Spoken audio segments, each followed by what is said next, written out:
Hi guys! Nakita ko nga pala sa bilihan kanina itong different kinds of pears. Panoorin nyo yan. Na-curious nga ako dito kung ano nga ang mga lasa nitong mga pears na to. Kaya nga sabi ko, ito na lang ang ating imumukbang for today's video. Ay nakakatuwa nga lang din mamili dito dahil nga itong mga pears na to ay mga magkakahilera lang sila. Kaya tara, simulan na natin ang ating pagmumukbang. So, bumili nga ako ng different kind of pears at anim nga ito. Ito ang pears peekaboo New Zealand. Ayan o, may pangalan pa siyang New Zealand. Made ito dito sa New Zealand. Kumbaga, sa mga malalamig na lugar, sa Queenstown ito nanggaling siguro. Dahil doon merong mga ganito. Kasi nung mga camping kami dati, may mga ganitong puno na malalaki. Tapos ganito yung mga bunga niya. Ito namang sumunod ay meron tayong kodigo. Siyempre, binili ko nga ito. Hindi ko ito pinanghingi ngayon. Ito ang Pears Nashi Brown. O, kung makikita nyo, polka dot siyang maliliit. Ayan. Wala pa nga yung katulad dyan sa atin sa Pilipinas yung nabili ko. Sunod naman, ito ay Pears Buri Bosco. Bosco ba yan? Ayan. Diba? Kahit sila, ano nila ito sa bilihan doon sa pamilihan, nilalagay nila ito doon sa kanilang counter kasi nga magkakaiba nga ang mga ano nito, kumbaga mga barcode, diba? Sa mga items. Ito naman, meron din siyang mga different kind of pangalan, different name. Ang sumunod naman ay ito, Pears Pecan. Diba? Kulay green na green. Tapos ang kintab-kintab niya. Sunod naman itong ating Pears Concord. Ayan o, Concord. Bakit kaya Concord? Para siyang ano ba, bituka ng manok. Charis. Ang sunod naman ay Pears Taylor Gold. Ayan, ang ingay ng background natin dahil nga nakatira na tayo sa kalsada, sa bundok. Ayan o. Tingnan na naman ang ating view dito sa likod. Diba? Nagtabas si Mr. ng mga puno-puno dyan at yan. Hindi pa nakuha ng may-ari. Wow! Galing! Okay, pakita mo dito. May fish si Mateo. Come down. Hi guys! I have fish. May fish o may... Oh, iluto mo na doon. Dali, sabi mo kay daddy, iprito na para makain na natin. Go! Go, go, go, baby. Go, iprito na doon. Go. No. Go, go. No.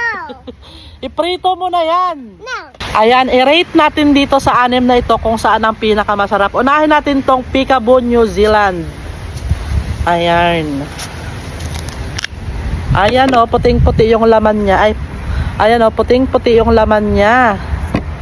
Diba? Para siyang yung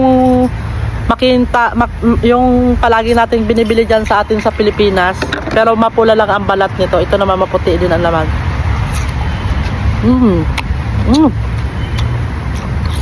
Parang parehasa doon. Ako lang puti ng ganito. Ang tamli.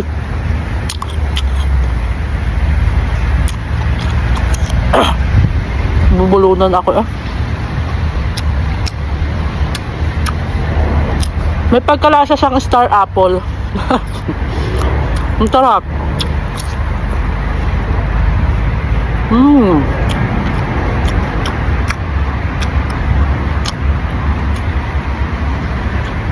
Ang sarap. Itong Nashi Brown.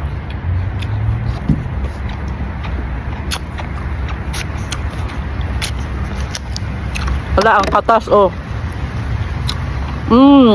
Puti din ang laman niya sa loob. Kala nga naman dilaw. Nakakita na kayo ng pera sa dilaw. Ang laman sa loob. Ayaw ko ng balat.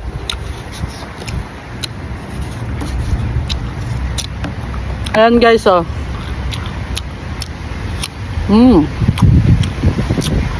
Ito naman madali siyang matunaw sa bibig. Pag-agat mo, tunaw agad. Hindi katulad ditong isa, parang ang tagal mo siyang nguyain dahil nga sobrang crispy, di ba?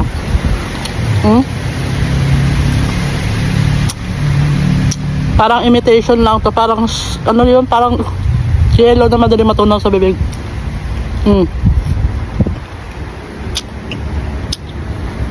Sunod naman tong nga Buri Bosco. Mga hinog na sila eh. Ayan. Madilaw-dilaw yung laman niya sa loob. at mabuto rin. Kunin ko nga yung mga buto niya at itatanim ko dito sa loob ng bahay na ito. Sa loob ng bakuran namin. Malawak ang bakuran pero walang tanim. Ayan. Ito siya. Ang buri bus.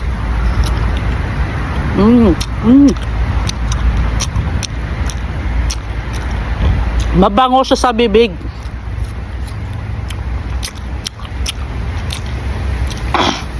May aroma yung pagka-first nito. Yung buribus. Ito namang may gold.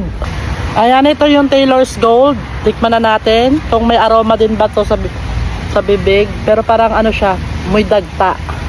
Charis. Ayan na siya. Mabilis lang din siya matunaw sa bibig. Tingnan yung bibig ko. Parang hindi nahihirapang umuya. Wala siyang aroma. Parang may dagda siya na hindi mo maintindihan ang ano niya. Ito yon, yung Taylor's Gold. Sunod naman ito itong Concord pears. Ang lambot.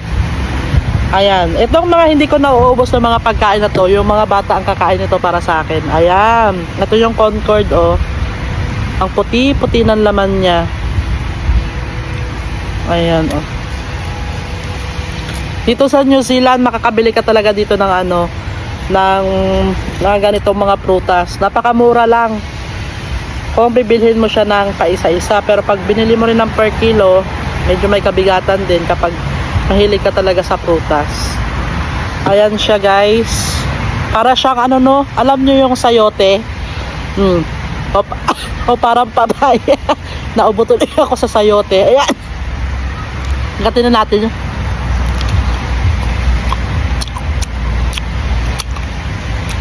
Tungkol na may bango. May aroma siyang kaunti sa bibig. Nanunuot sa ilong.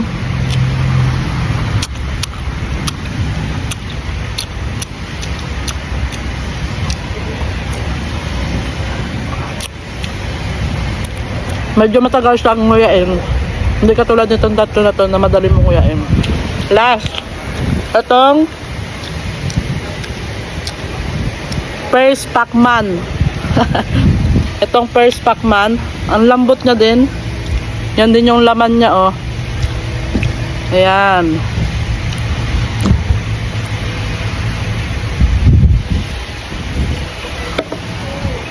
Napakasarap.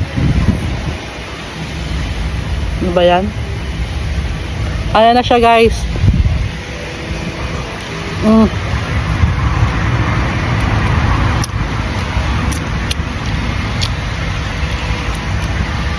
Ang dali niya ring matunaw sa bibig.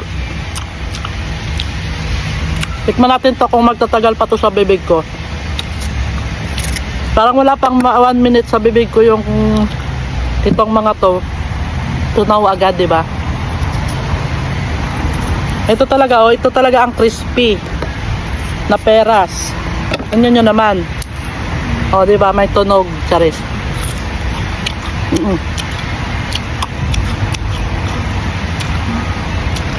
Kakaiba.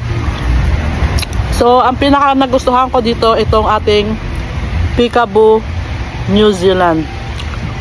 Ang sarap, di ba? So, yun lang. Kung may mga request pa kayo na mga susunod nating video or imumukbang or i-rate, mag-comment naman kayo para hindi ako mahirapan sa mga susunod nating mga content, di ba? So, yun lang. Sana nag-enjoy kayo sa ating 6 different kind of grapes, pears. Kasunod na tayo magtanghulu kasi nga meron pang tonsel ang inyong indamima. Malapit na. So, yun lang. Bye! And thank you for watching. Salamat sa mga sumusuportas. Pasensya na muna, hindi ko kayo mga maisha-shoutout. Pero, tomorrow, comment down below nyo yung mga gustong magpa-shoutout ngayon para sa ating susunod na video. Thank you for watching and God bless you and have a good day. Bye! And welcome to our villa. Charis, tingnan yung bahay namin. Diba? Napakalaki, napakalawak ng linisin. Pero okay lang. Ayan, oh.